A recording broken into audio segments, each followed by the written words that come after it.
भावनाओं को बल्कि उनकी आत्मा की गहराइयों को भी अपनी ओर खींचता है। महाकुंभ क्या है वह शक्ति जो हम सबको एक सूत्र में बांधती है?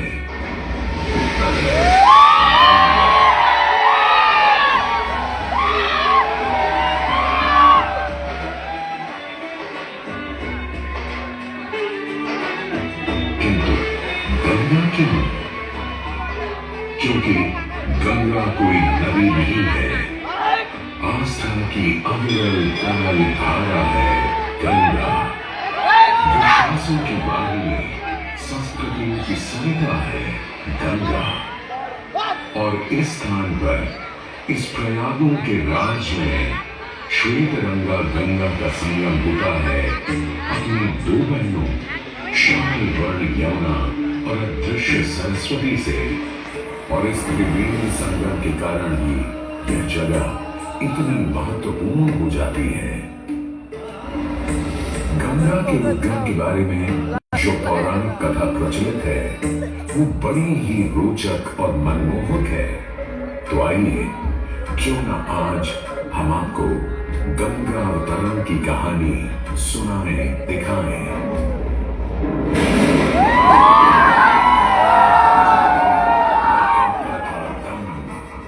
पूरी पृथ्वी पर फैला था उसका ही आतंक। उसके आतंक को रोकने विष्णु ने धरा एक रूप, 52 अंगुल का बौना बनकर पहुंचे जहां का भूत।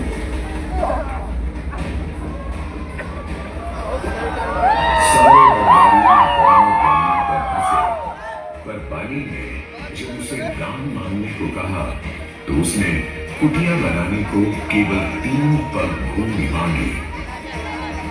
पर जब बौने ब्राह्मण ने भूमि नापनी शुरू की तो जैसे भूचाल गया। वामन ने पहले पग में पूरी धरती नाप ली और अगले कदम से स्वर्ग। ब्रह्मा जी ने भगवान विष्णु के चरण होकर उस जल को अपने कमंडल में भर लिया। और अब वामन अवतार ने अपना तीसरा पग बलि के सिर पर रख उसे पाताल लोक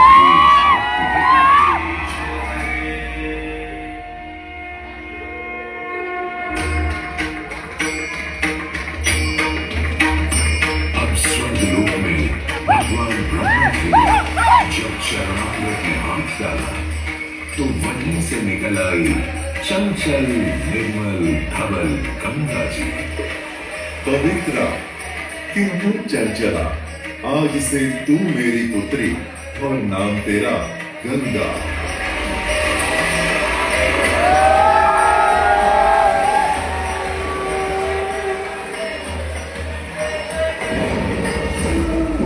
कुछ समय बाद सतयुग में इक्ष्वाकु कुल के सूर्यवंशी राजा सगर ने सारे संसार को जीतने के लिए एक अश्वमेध यज्ञ का संकल्प किया।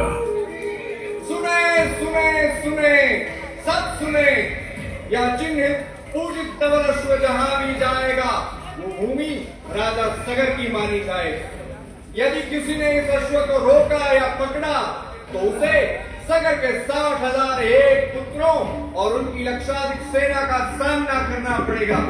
सुने सुने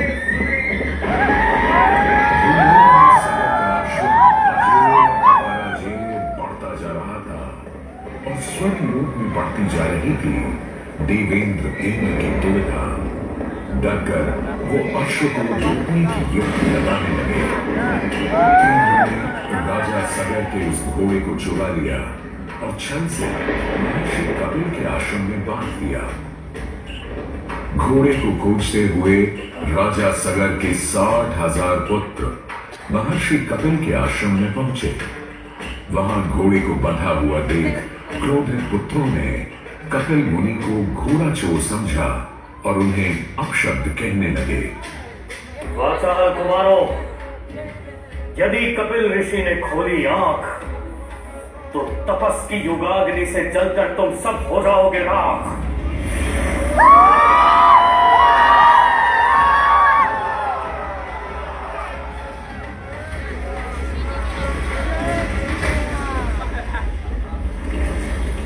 उधर सगर थे चिंतित, न अश्व का पता था, न पुत्रों का कोई समाचार। पिता का दुख देख पुत्र अंशुमन चल पड़े खोज पर। जब महर्षि कपिल के आश्रम पहुंचे तो देखा अश्व को और साथ ही अपने 60,000 भाइयों की भस्म को। महर्षि से की क्षमा याचना और पूछा तर्पण का उपाय। तुम्हारे भाई थे घमंडी, अविवेकी और अभिमानी। भस्म कर दिया उन्हें मैंने, जो उन्होंने मेरी नहीं मानी। गंगा जल, केवल गंगा जल ही दे सकता